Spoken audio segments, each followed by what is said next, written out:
राधे राधे दर्शकों, आपका स्वागत है भक्ति कहानियों में। आज मैं आपको सूरज भगवान की कथा सुनाने जा रही हूँ। तो चलिए शुरू करते हैं। एक ब्राह्मण सूरज भगवान का बहुत बड़ा भक्त था। वह रोज स्नान करता और सूरज भगवान का पूजन करके कथा कहता। वह कमाता नहीं था। वह किसी प्रकार का कोई काम धंधा नहीं करता था। ब्राह्मण घर में रहता तो ब्राह्मणी कमाने के लिए बार बार कहकर परेशान करती। बाहर कहीं जाता तो बाहर भी लोग उसे तरह तरह से अपमानित करते।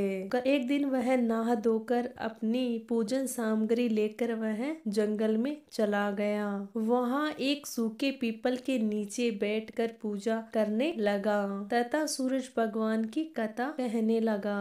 वहाँ पीपल के पास एक सूखा सा तालाब था जिसमें थोड़ा सा ही पानी था। उसी पानी से लोटा भरकर सूरज भगवान को जल चढ़ाया। पूजा का जल बहकर पीपल और तालाब में चला गया। जल के जाते ही सूखा पीपल हरा हो गया और तालाब पूरा पानी का भर गया। उसमें सूरज भगवान दिखाई देने लगे। हे ब्राह्मण, मांगो तू क्या मांगता है। ब्राह्मण ने यह सुना तो वो घबरा गया। उसने सोचा कि लोग कहते हैं कि पीपल में तो भूत रहते हैं, जरूर वही भूत बोल रहा है। रोज वह पूजा करता तब यह आवाज आती। सुन सुन कर वह चिंता के कारण दुबला होने लगा। ब्राह्मणी कभी कभी ब्राह्मण से मिलने जंगल में जाया करती थी। तो एक दिन ब्राह्मणी ने पूछा, आप दिन प्रतिदिन इतने दुबले क्यों होते जा रहे हो। ब्राह्मण ने सारा हाल बताया। तो ब्राह्मणी ने कहा कि आपकी पूजा करते ही आवाज आती है, इससे तो यह लगता है कि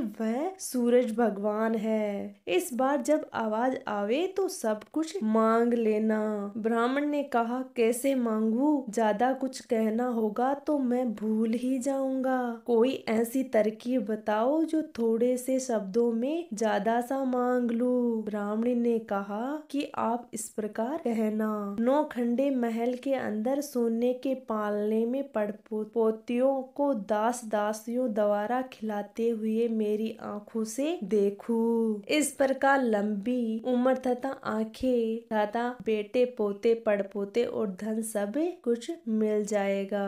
दूसरे दिन पूजा के बाद आवाज आई तो ब्राह्मण ने वैसा ही किया जैसा ब्राह्मणी ने कहा था। सूरज भगवान ने कहा, दिखने में तो भोला लगता है पर एक ही वर में सब कुछ मांग लिया। सूरज भगवान ने कहा, जा, जो तूने सब मांगा है वो सब तुम्हें मिलेगा। ब्राह्मण जंगल से घर आया तो देखता है कि टूटी सी झोपड़ी की जगह नौखंडा महल खड़ा था और दास दासी आ जा रहे थे। ब्राह्मण ने एक दासी को रोककर पूछा, अरे मेरी टूटी सी झोपड़ी और ब्राह्मणी कहाँ है। उस समय महल की खिड़की से ब्राह्मणी ने आवाज लगाई और कहा, आ जाओ, यह अपना ही घर है। सूर्य भगवान की कृपा से यह सब कुछ हुआ है। ब्राह्मण ने कहा, हम इतने धन का क्या करेंगे। ब्राह्मणी ने कहा, धन से क्या नहीं होता, दान पुण्य यज्ञ होम करेंगे और सबको जिमाएंगे, पान देकर न्योता देंगे, फूल देकर बुलाएंगे। सब ब्राह्मणों को जिमाकर सोने का टका दक्षिणा में देंगे। सब लोग राजा के बदले ब्राह्मण की जय बोलने लगे। कुछ चुगलखोरों ने राजा को जाकर चुगली कर दी। राजा जी, आपके बदले लोग ब्राह्मण की जय बोल रहे हैं। राजा ने ब्राह्मण को बुलाया और पूछा, कल तो तेरे खाने को भी आटा नहीं था और आज इतना धन हो गया कि लोग मेरे को भूलकर तेरी जय जय बोल रहे हैं। बता कैसे हुआ, इतना धन कहाँ से चोरी कर लाया है। ब्राह्मण ने कहा, मुझे तो सूरज भगवान की कृपा प्राप्त हुई है। राजा ने कहा, मेरे पुत्र नहीं है सो मुझे क्या करना चाहिए। ब्राह्मण ने राजा को सूरज भगवान की पूजा की विधि बताई। राजा ने वैसा ही किया तो राजा के